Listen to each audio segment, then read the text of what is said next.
Lo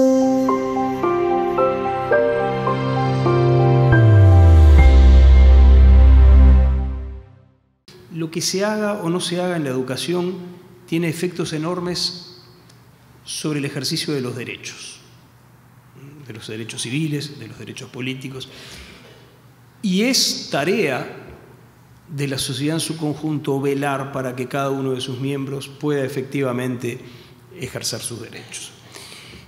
Y en segundo lugar, no es un asunto puramente privado, porque la educación es una actividad que tiene un valor estratégico fundamental para la propia supervivencia de una sociedad. El mayor desafío de cualquier sociedad humana, en cualquier circunstancia, es la sucesión de las generaciones.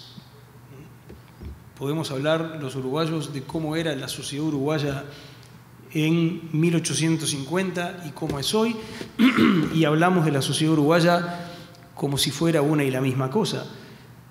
Pero no hay una sola persona que integrara la sociedad uruguaya de 1850 que integre la sociedad uruguaya de hoy. La sucesión de las generaciones plantea a cualquier comunidad una enorme cantidad de desafíos, y un desafío muy grande es la transmisión de saberes, de destrezas, de valores que son esenciales para que la sociedad consiga subsistir a lo largo del tiempo.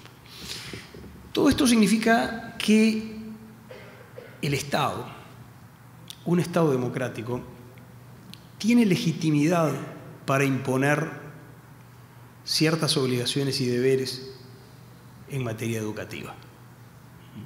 El Estado tiene legitimidad para intervenir, por ejemplo, en aquellos casos en donde haya padres que no decidan darle a sus hijos ninguna clase de educación.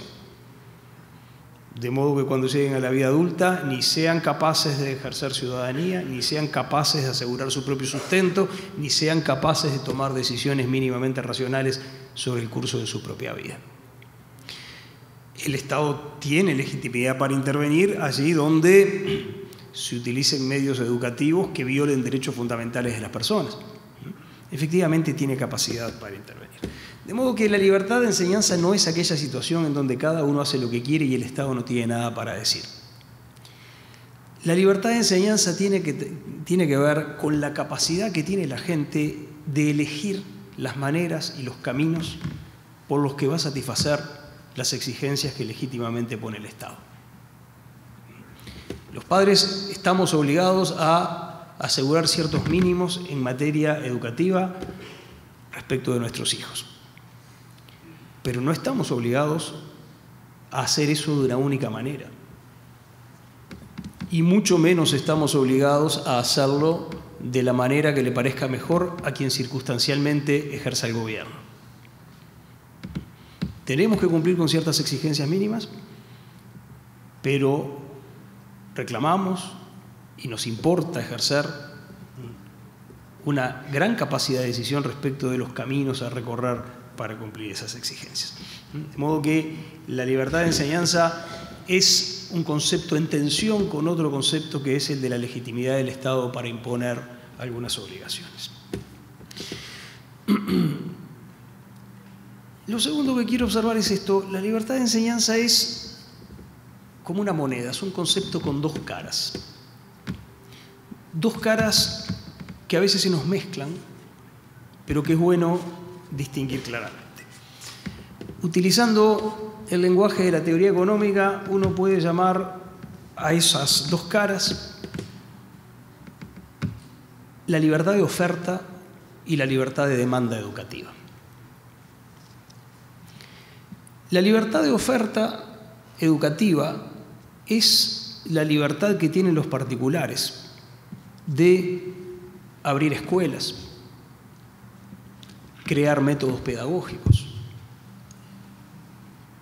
crear instituciones, organizar equipos humanos que se reclutan en torno a una concepción acerca de cómo hacer las cosas y poder presentar a la sociedad esa propuesta educativa sin ser perseguidos ni restringidos, y reclutar alumnos en la medida en que la propuesta resulte atractiva para alguien. La libertad de oferta es una libertad de quienes proponen caminos para cumplir con ese núcleo mínimo de exigencias que el Estado legítimamente puede imponer.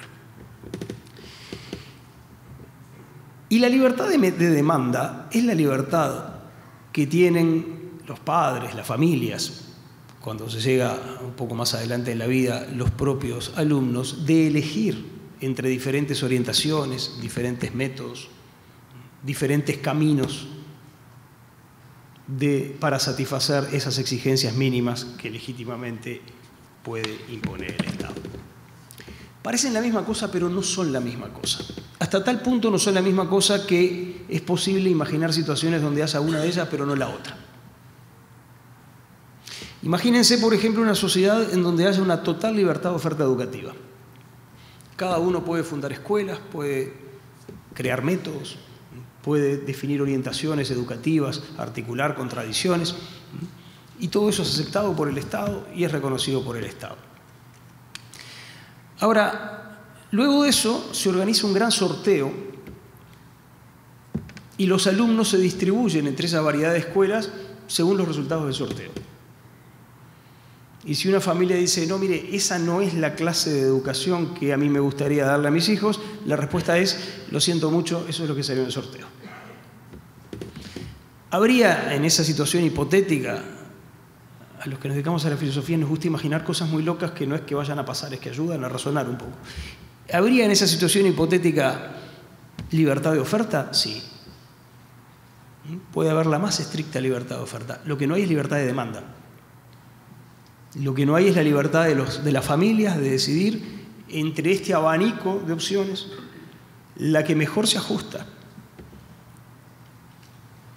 a nuestras convicciones, a nuestros valores, a nuestras tradiciones. Es esta.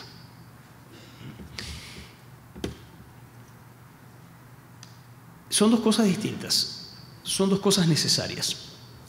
La más importante, desde luego, es la libertad de demanda, es decir, la libertad que tienen las familias, que tienen los particulares de elegir los caminos, las maneras en las que quieran educar a sus hijos, por supuesto en la medida en que esas opciones no vayan contra los derechos fundamentales de los propios hijos y en la medida en que satisfagan ciertos mínimos que el Estado puede legítimamente imponer.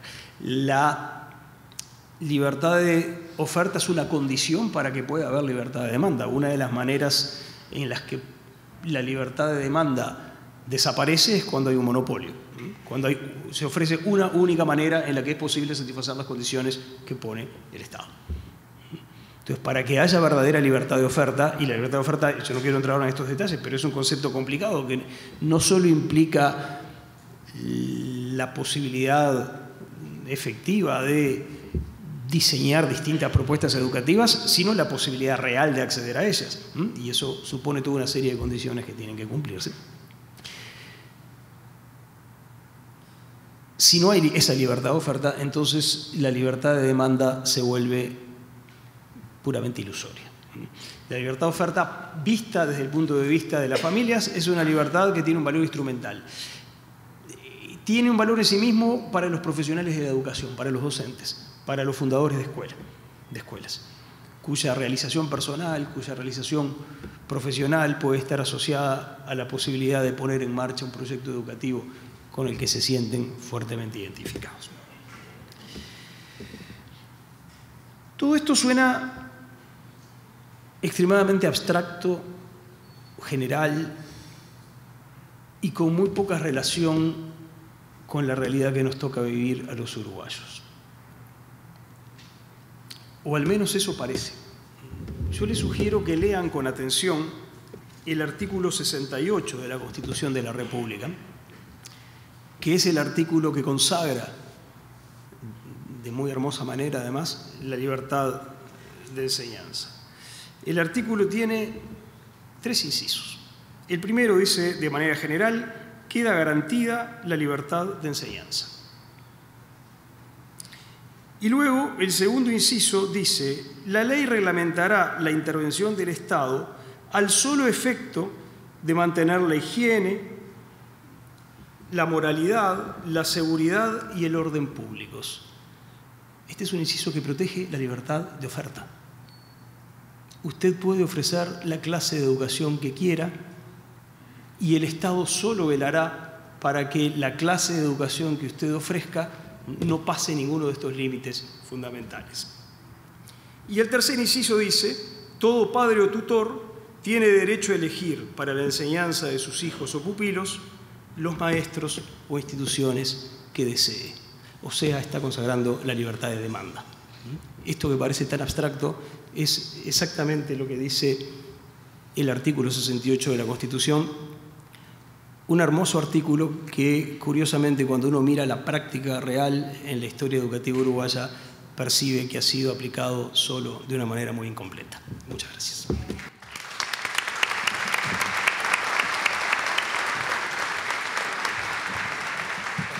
Muchas gracias, Pablo. Entonces pasamos la palabra al doctor Jorge Grunberg. Gracias, Adriana. Claro.